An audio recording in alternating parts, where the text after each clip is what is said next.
the truth. Welcome, everybody, to the Filthy Truth. My name is Lynne Nelson, and of course, tonight I'm super stoked to have Mr. Ken Lee on the show. He's going to be joining me in just a minute. But first, we have a really cool new sponsor to announce tonight, and pretty stoked about this. She reached out to me. We've had a few discussions, and just through the few talks, I feel like we are a very, very good fit because, as you guys know, this whole show started off with wellness, and it kind of keeps on going with wellness. It's just a different kind of wellness and a different kind of way of getting that message out. So I want to welcome Organic Therapy by Jasmine Ma and her colleague Clayton Sandoval. He's a developer of a local brand called Sacred Lotus Aromatics. I'm probably saying that super wrong.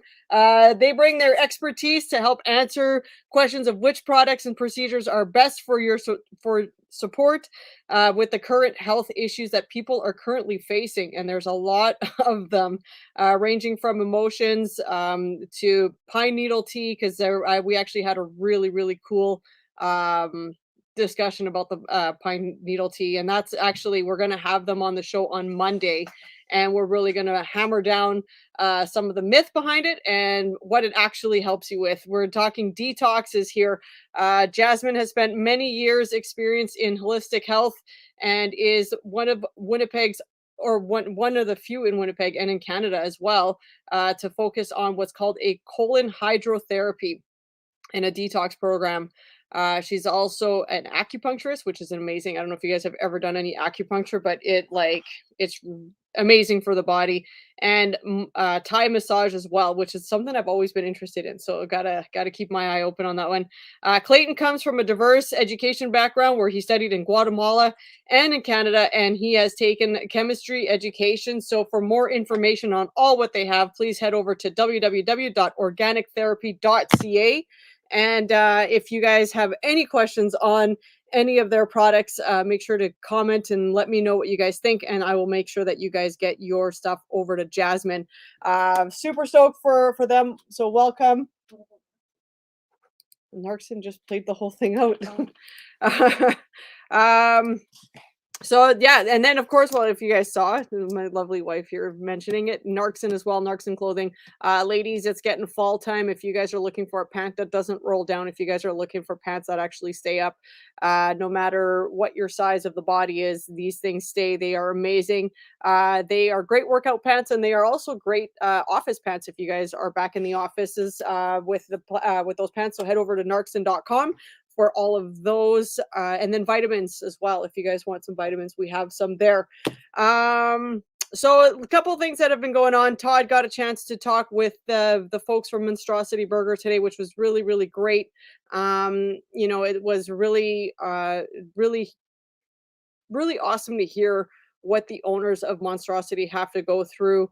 I love the outpouring of the support from you Winnipeggers. They have lineups. Like, there was a day where they actually had to close down early because all of the food that they made for that day was all gone before, I think, even like 7 o'clock. So that's amazing. So way to go, Winnipeggers, for that. You guys deserve a high five for all of your support on these companies. As I've been saying before, any company that is going to ask for a card and is going to discriminate is a company that you do need to boycott. Okay? Vaxxed, unvaxxed, don't care. If you guys are against segregation, you guys need to make sure that you guys are voting with your money, which means do not go and support those places. I kind of find them as we kind of go along. Found out that Five Guys was asking them for them, which is too bad because their fries are really, really good. We were finding out that I think Tim Hortons was asking for them, so haven't bought a coffee there since I found that out. So those little things, you guys just have to really make sure that you guys are doing your part and helping support the companies like Monstrosity, like Mountain Bean, that are not asking, like Diana's Pizza, those companies that aren't asking for it and are willing to do what they need to do, face the fines or close down their dining for all of that. You gotta boycott those places, and you can't order from them either. Okay. Gotta really remember that. Just wanted to quickly bring up a few things that Mr. Shadow Davis brought up in yesterday's show, that he had on his show yesterday. One of the things that he talked about was all the rallies that are going on and all the pop-up rallies. And what we need to do as Winnipeggers is we really need to collaborate to make sure that no rallies are overlapping each other. You can do what you want, you can go to them or not.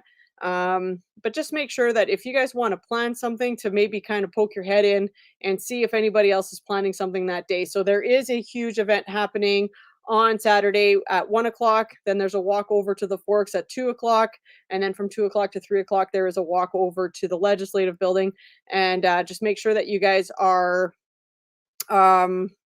supporting. Make sure that if you guys are going to show up, that you guys are showing up and making some noise. And that's all I got to say about that. That's all that's probably allowed to say. Let's see, what's this? Heard today cons don't have to be vax, but guards will all have to be. I'm assuming that means cops. I'm not 100% sure on all of that. I haven't actually checked all that out. But without further ado, I do want to get Mr. Ken Lee on the show because I have a lot of questions. If you guys have questions for him, please feel free to ask. I will try to get to all of your questions as much as possible. But please welcome, hopefully, your next Premier of Manitoba, Mr. Ken Lee. Welcome to the show, sir. Hey, thank you very much. Great to be here. How's it going, Ken? Not bad. It's been a busy 10 days, but yeah, we're getting through it. Yeah. You're doing a lot of campaigning right now. So how has that all been going, and where kind of you been hitting most of those places? Yeah, on Sunday we were at a rally at Todd Dubé's place. We had about 150 people there. It was really, really good. It was about a 3-hour get together. We had just basically Q&A, a lot of really, really good questions.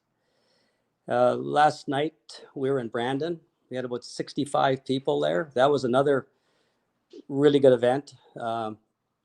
Both events, there's a general theme running through them. The people that are showing up are really not conservatives. They never were involved in politics, but they are very disturbed as to what's happening to their freedoms. And there's lots of families and moms and dads really worried about their children. And it goes from masking them, control in the schools. There was one mom was talking about her 5-year-old kindergarten student having to wear a mask. And then if they have to go to the bathroom, they have to sign out and sign in. What? It's really all about control. And these parents are very upset. They don't know what to do. But their kids come first. And so the parents want to have, control over how their children are being handled inside of a school. It's, there's another mom had a young daughter who was 8 years old. She took her to the rink to play hockey. She got there and the mom wasn't vaccinated. So she couldn't go in with her daughter. So she refused to let her daughter go into the rink by herself. Took her daughter home and then pulled her out of hockey. Like, this should not be happening. This is completely insane. There's no words to describe it. When people can't go into a hockey rink with their child, it's not like it's dangerous. It's not like it's a lot of people in there. It's considered an indoor location, but it's a hockey rink. There's all sorts of space to stand around. Like, a year ago, if you stood 6 feet from somebody, everybody was safe. All of a sudden, if you're not vaccinated and you're 6 feet from somebody, I guess it's unsafe. So nothing is making sense to these people, the families. They're looking at this and they're going, there's something else going on here. And it's just not making sense. So is that the biggest kind of thing, the biggest hurdle, or I wouldn't call it a hurdle, but the biggest questions that kind of come up to you is, how do we deal with our children being in schools with the masks on? Is that kind of the biggest thing that you're fielding? Well, it'd be one of the biggest things. The other big thing is that people are going to lose their jobs on October 31st unless they're double vaccinated. Mm-hmm. So on the Sunday rally, there was nurses, there was teachers, there's firemen. There are people there that are just pulling their hair out because, especially the nurses, because they've been working. Some of them have been working with COVID patients for the last 18 months. Yep. without a vaccine, and nothing happened. I mean, they took the safety protocols that were in place at the time, and then all of a sudden now, like they can't work unless they have a vaccine. So they're saying, like, this is not making sense. I was fine for all this time, and all of a sudden, I have to be double vaccinated. So it's really people cannot make sense of it. That's basically the bottom line. So those are the two main issues. And then overriding everything, of course, is just the vaccine passports, because that's, preventing people from going to a restaurant. They can't even go to a restaurant and sit on a patio, which was fine like a few weeks ago. Yeah. So there's no consistency in the lockdown rules, and that's what's actually driving people crazy and making them very angry. There's a lot of anger out there right now. Yeah, and especially here in Manitoba, it seems like we're kind of one of the hardest hits here with the man that we hope that you end up taking over the position. There is a lot of anger and there's a lot of heartache too, because people are losing their livelihoods. I was one of them. I lost my gym and it's heartbreaking. And still to this day, like, what do I do? Get 2 shots so that I can go work at a gym just to try to make ends meet? Like, that's kind of the question that I had for you. Like, what, like, by the grace of God and everything lines up, you're our new premier. How do we go about kind of fixing all of these wrongs that were done? Well, I guess you have to go right back to how in the world was the government able to start to enforce lockdowns? And the way it's been done right across Canada is there's a thing called the Emergency Measures Act. And once you invoke a state of emergency, and then all bets are off. Basically, the Charter of Rights kind of gets thrown under the table. And in Manitoba, we have the Manitoba Public Health Act, and that becomes, that's my cat here, sorry. Could be that the Manitoba Public Health Act becomes null and void, basically. So Section 97 or paragraph 97 of the Manitoba Public Health Act basically says that it's under the category of rights. And what it says is that if no person can be given treatment or immunization unless they agree to it. That's rephrasing it a bit. But the bottom line is you control what treatments you would take and what immunizations you would take. So if you say no under the Public Health Act, then it's no. But when you put in an emergency, a state of emergency, then Public Health Act takes second place to whatever the chief medical officer decides. So when Dr. Rushin decides that everybody should, mandated for a vaccination, even though it's against the Manitoba Public Health Act, it becomes an order. It becomes something that is enforced. Mm-hmm. So how do you stop it? Well, the way you stop it is you just don't renew the emergency measures. If there's no emergency measures, that means the Charter of Rights kicks back in. That means the Manitoba Public Health Act kicks back in, and then you have all your rights that were taken away because of the emergency, the state of emergency. So is that what's happening in Alberta right now? Because that Kenny said that he's not bringing in the passports. I just read it on it today again. So is that what's happening over there, that they're able to kind of boycott that, or what's like? Well, for the longest time, I mean, the only provinces I think that had the passports was Quebec, British Columbia, and Manitoba. So Alberta, Saskatchewan didn't have passports, and I'm not sure what they're doing now. Somebody mentioned that they may be wavering on the passport thing, and if Alberta announced that today, I didn't see that, but that would probably mean that either they got rid of the state of emergency, or the public health order said that we don't need passports. So if there's a state, as long as there's a state of emergency, they can pretty much do whatever they want. When I see they, I mean the government. Yeah. So do you get this question a lot then? What's the first thing you're going to do with the chief guy in charge there? Dr. Rushin. Yeah, I guess the first thing that should be done would be to review the state of the health situation, and then try to have the state of emergency ended. Yeah, like it's been renewed every single month for like 18 months. You keep renewing it, and there's sometimes I was wondering why are they renewing it. There's nothing going on. Like the the case rate is at 1.5% in Winnipeg, and it's 2.5% all over the province. And they're calling that a state of emergency. Like there's nothing going on. If you look outside, you can't see a pandemic happening. Like there's nothing happening. So it's really kind of boggling my mind. Like why are we banning people from restaurants and gymnasiums? I have to say, I know you own a gymnasium, but I think gymnasiums have been one of the most unfairly treated businesses in all of Canada.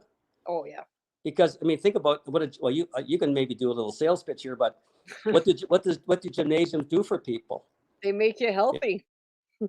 Oh, we lost Ken there. The gyms, they make you healthy. So yeah, there you go. I know how to get rid of that. There we go. Yeah. Okay, I'm back. You're back. Yeah. Hello. Hi. Oh, okay. Yeah. So yeah, the gymnasiums. Just tell us what gymnasiums do for people. Like I haven't been able to go to the gym for a year and a half now.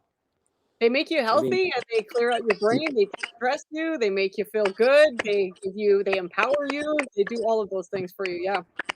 Yeah. How good does it feel when you walk out of you do your workout, have a shower, and you walk out of there like you feel like $1 million. And they've taken that away. I'm at the Refit Center, and there were people wearing masks and running around the track. I'm like, I ain't doing that. That's just insane. That's so bad for your body. Yeah. It's so bad for your body. So with everything that's going on, what do you feel like you have more than any of your like opponents right now, like over Shelley Glover, over Gortson, over all of those guys? What do you think that you would bring more to the table to Manitobans? Well, I guess probably the biggest plus I have is that I'm not a politician. I've never been a politician. They have lengthy careers in politics. I think that like my approach is common sense, facts, and science. I mean, that's how I would approach things. And I think that, political correctness and that type of ability to avoid questions is what politicians are good at. Like, I'm not very good at that. I'm good at answering questions. If I get a question, I like to answer it the best I can. Mm-hmm. If I don't know the answer, I'll say I don't know the answer. But I think politicians over time have become, in fear of saying something that might be the wrong narrative. Because I know what's going to happen as soon as, I actually get into the race, which I'm not officially in yet. I'm going to get attacked. And it won't be I won't be getting attacked because I'm a bad person. I'll be getting attacked because my narrative is going to be different than the mainstream media. And so what do? They have to, there's a book, it's called Rules for Radicals. It was written by a guy named Saul Alinsky a long time ago. And it's kind of the rule book that's used by the left. And it basically says there's 13 rules, but the one rule that I always remember is don't attack the message, attack the messenger. So and the reason they don't attack the message is because they can't. The message is based on fact. So they attack the messenger. So they'll be saying things about me that will probably be untrue, but they'll try to paint me as a bad person because I have these thoughts of freedom. I have thoughts of, maybe children should not be wearing masks. Maybe they should have a choice. Those kind of things. Well, that's not the narrative right now. The narrative right now is, you got to elbow bump. You got to say be safe. You got to be, a good person. You got to get double vaccinated. And if you don't get double vaccinated, it means you hate people. You want to kill people. Yeah. I got a few questions sent to me today from a reporter. And one of the questions on there, are you vaccinated? Why is that relevant? I'm not sure why it's relevant if I'm not vaccinated, but I guess it's going to be relevant because they're going to use that, to be critical of me. Which is complete garbage when you think about it, right? Like if you think about this from like 2 years ago, anybody who would have even asked for any of your medical information, do you have AIDS, do you have cancer, do you have this, do you have that? Everybody would have been like, that's none of your business. And now all of a sudden everybody like wants to know that. I actually have a question here that's actually one of the questions that I wanted to ask you. What's your take on Bill 64, which is the school kind of coming one thing? Like, I don't think I have to comment on Bill 64 because it's been thrown in the garbage can. So I think they're starting over with a new education bill. So I'm very pleased that I won't have to defend that bill because it was extremely unpopular. And yeah, that bill's gone. That's off the table. It won't be brought back. So yeah, I'm glad I don't have to say anything about that bill because awesome. It's gone. So I hope, I have some ideas in education. I haven't really formulated an exact plan on it yet, but I have people working on that to come up with, maybe a better option than Bill 64. Yeah, for sure. Well, Bill 64 definitely had big holes in it and definitely worried a lot of people I know in the Indigenous communities as well. Kind of looking back towards the residential school days and stuff like that, where we kind of were losing some. One of the questions here too is the jab forces are going out to schools now. How are they getting around that parental consent? I think they're basically using the emergency order. The jabbing of the kids and getting around parental consent it's all in the Public Health Act. So if the Public Health Act is being enforced, there's no way that they could jab anybody, never mind children. So the critical thing here is that the state of emergency has to be removed so we can just go back to the way it was and use the laws that were in place, to protect people and give people choice and give people freedom to do what they want with their body. And that's what the Public Health Act does. There's actually an entire section here. It's called rights, and they collect all the rights that a person has under the act. So, yeah. Well, how does Dr. Joss Reimer then get around with the Emergency Act with the kids? Because nothing's really been proven that COVID even affects the kids really that bad. So why is there such a big push for that going in the schools? Like, I don't know if you know that or. Yeah, no, I'm totally aware of that. But again, I think it all boils down that she would get her authority when we're in a state of emergency. And if the state of emergency isn't enforced, then she doesn't have any authority to overrule the Public Health Act. So it's the elephant in the room. Like whenever they say, and I couldn't understand it as we're going through the pandemic, quote unquote pandemic, why the government kept on renewing the state of emergency. Like I couldn't answer that, figure it out, because there wasn't any kind of emergency. There was hardly any deaths. There was hardly any cases, and he's renewing it. And I'm going like, I don't get it. I don't get it. So when you get your hands I think that's how Dr. Reimer gets around it. Okay. Sorry. When you get your hands on the science and you kind of get to take a look at everything from the bigger picture, like I love that you're kind of standing up for it. I love even more that you're not a politician and by trade, because it's good to have one of us kind of guys getting into that office, to be honest with you. So moving forward, what's the next steps for you coming up here? Like, do you have any more events coming up soon? What does that look like for you? Well, tonight, of course, is the biggest event of my entire campaign, being on your show. Oh, Jesus. Just kidding. Hey, no, actually, no, you're good there. That's good. No, but coming up, so tomorrow we have to get all our I's dotted and T's crossed to ensure that our headquarters has the information they need to approve me as a candidate. So if I don't get approved, then I guess it's over. I'm 100% sure that we will be approved tomorrow. So I guess starting Thursday, we'll be now on a course to find as many supporters, new memberships that we can. So leading up to the election, which will be on October 30th, ballots go out on October 3rd. So from September 30th on, it'll be just, I guess, campaigning and trying to get all your platform details out to all the members of the party. So maybe somebody might switch allegiances if they like something you might have, or they might leave your campaign if there's something they don't like. I guess it could work both ways. Yeah. But yeah, so I think there's some events that are in the preliminary planning stages. One for this weekend, I think, but there's no details on it yet. And so we'll see what happens tomorrow, and then it's going to be a deep breath, and then we're going to start on Thursday and start doing stuff again. We have a couple of trips out of the city that are tentatively planned.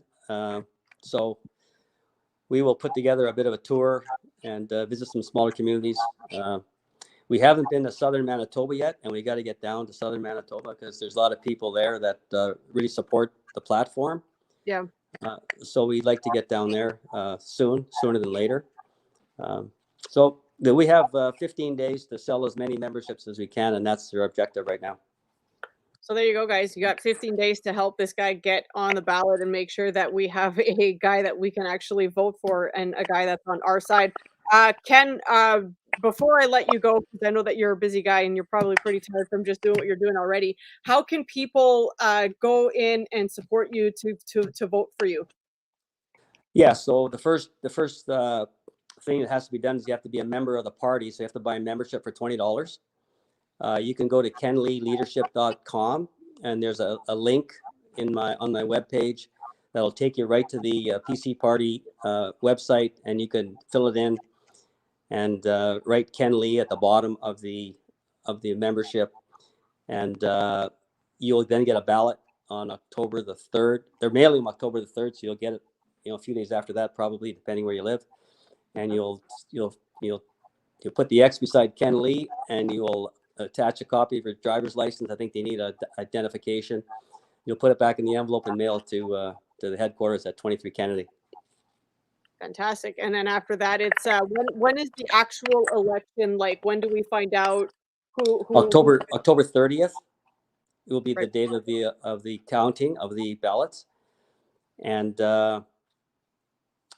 I think actually there is one event that's planned. I think there's a town hall coming up in late September. I don't know the details of it yet, but I'll post that on my website when it becomes when it comes firmed up. The date comes firmed up. So when they announce you the new premier, we'll get the first show, right, Ken? Absolutely. Awesome. Yeah. I want to thank you so much for taking the time to talk to us tonight. I got to meet you a few times, and honestly, like, I don't usually get on too well with politicians, but it was really good to meet you again because you're not a politician. You're one of us. Thank you so much for taking this platform. Thank you so much for taking the stance that you're taking, because it takes like a good pair to make sure that you're standing up for what's right. And of course, you know what's going to be coming down the pipe when the actual mudslinging starts. So good for you to be able to do that and to be able to handle that. And for all of us here who needed someone like you to come along, thank you so much for doing it. Thank you very much for those kind words, and let's hope this goes right for us, and we can make some changes that the people of Manitoba need. That's basically the objective at this point. Yeah. So thank you again for having me on, Lynn. Really appreciate it. Thank you so much, Ken. Thank you so much. Talk to you soon. Okay, bye. Bye-bye. All right, guys, and that was Ken Lee from the PC Party, potentially your new premier. So again, guys, you're going to go to that. Let me just pull up that website. I don't know if my guy, if Alex, did you get that website? It is pcmanitoba.com/become_member. And make sure that you guys are heading on that website and make sure that you guys are voting for Ken Lee when you guys get your ballots in the mail. So that's how easy it is. We can take a deep breath. Yeah, exactly. We can just have a breather from the tyranny. We could become the Texas of Canada, you guys. We could literally become the Texas of Canada. And that would be fantastic. And it would be just great to see, like you said, just to feel the deflation of the balloon a little bit, to move that needle and just to be able to not worry about mandatory shots, to not lose your job, to literally have your choice here, because that whole your body, your choice thing really does apply here. And it really, really does apply to, what the Freedom Act used to be. One of the things that I really, really didn't quite understand, or what I don't understand, is how come there's so much hatred, and how come there's so much entitlement, and how come there's so much, if you're not vaxxed, you deserve everything you get. I'm not sure where that came from. I'm not sure where that anger came from. But the Canada that I knew and the Canadians that I knew would have given you the shirt on your back, would have given you your last smoke, and it would have been, let's have a beer together, and who cares, what hockey team you even cheered for. And if you kind of go back to that, um, that's I think the thing that's most, I would say, almost heartbreaking right now in this world. Because there's so much hate and there's so much anger, and it's and it's coming from the people who are double shot up, and it's coming from the premier, or probably, well, from our old premier and from our prime minister. It's coming right from his lips. Every single time he talks, he's spewing the hatred. Now, I really wish I had my laptop here, because that I'd like, again, and people are like, how dare you compare this to the Holocaust, and how dare you compare this to the Hitler times? But what you guys have to remember is, if you could rewind time before the Holocaust was happening, before the camps were put into place, and you just erase that for 1 second and just think about how it started. It started with Hitler using the same kind of words and the same kind of tactic. He put fear into people by repeating it over and over and over again. He started taking away privileges slowly so that it wasn't so obvious over time. Then it got increasingly worse. Then he said, you know what? We need to clean up our streets. We need to get rid of, what he would call like the infestation, and what he called like these awful, awful, horrific words about how he would describe a person that just happened to be Jewish. And you have to realize, through time, of course, people are going to get angry. Look what's happening right now. Trudeau spewing this stuff. New Zealand, did you hear what she said? And it was on Rebel News today. Did you hear what the Prime Minister of Australia is saying? Do you hear what people are? Jimmy Kimball, for God's sake, I just put it on my Instagram today.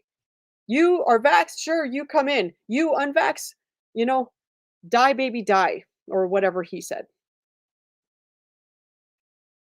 And when you look back at just what the narrative was, Trudeau, and I mean, you guys can go down as many rabbit holes as you can. Trudeau might be a puppet, and we probably all know he is. Just like Biden is, that's a whole other game. Speaking of, I have What's Up USA tomorrow with Blake. So it'll be good to catch up with Blake and kind of hear what's going on with him. We have to remember, I'm not taking anything away from what Hitler did to the Jews, because when you kill 6 million people, it is not a good thing. But what's happening right now with the genocide of the Needle is going to be astronomical in the future. But if you just see it from behind the scenes and you just take it for narrative, he started off with hatred speech. He took over the media. He pushed and he pushed and he pushed until there was so much fear against one type of person that those type of people, that the everyday person turned their back and snitched and told them they were better off in an extermination camp.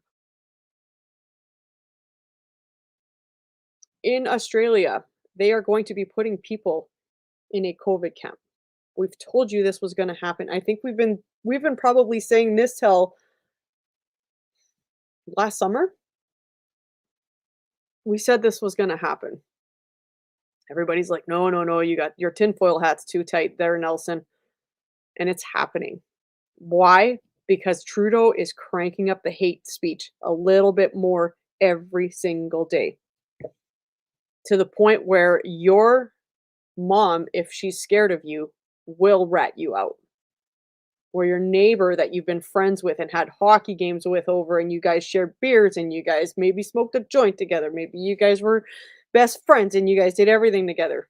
He will turn his back on you. You have to realize we're in a place where you have to be able to pull out of the smog a little bit, out of the brain fog. Okay, let's just call it what it is. I mean, I know so many people who have gotten the jab and they have so much brain fog. Just get out of the fog for a second and really hear what he's saying. Really listen to what he's saying. And then go back and listen to what listen to what Stalin said. Stalin did the same thing. Stalin was a nobody, changed his name, and then became a tyrant for the USSR for 30 years. He owned everything until until people just saw it for what it was. He only showed the papers the good things about what he was doing. He would show the farmers that were big fields, not the starving people, not that one part of the country that he kept quiet. He showed where the farmers were gathering and they were making all this, they were gathering all their wheats and they were doing all of these things. And then what was happening behind the scenes? Well, I brought the press in. See what we're doing. We're not starving people. We're not putting people into Hitler camps and concentration camps. We're not doing that. He's hiding. They hide.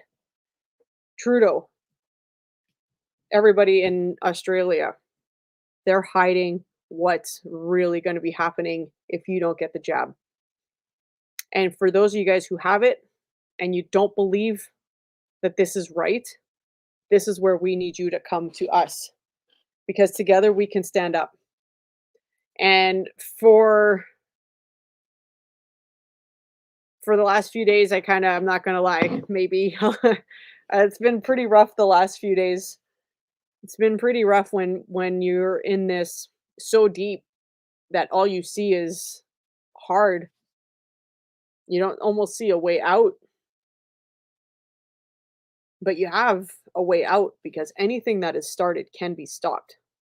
And the end of the terrorism of Hitler and the end of the terrorism of Stalin and all of those other tyrants shows that you can end something that's that devastating.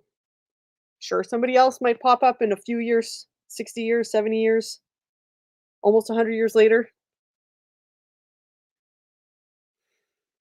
We could stand united.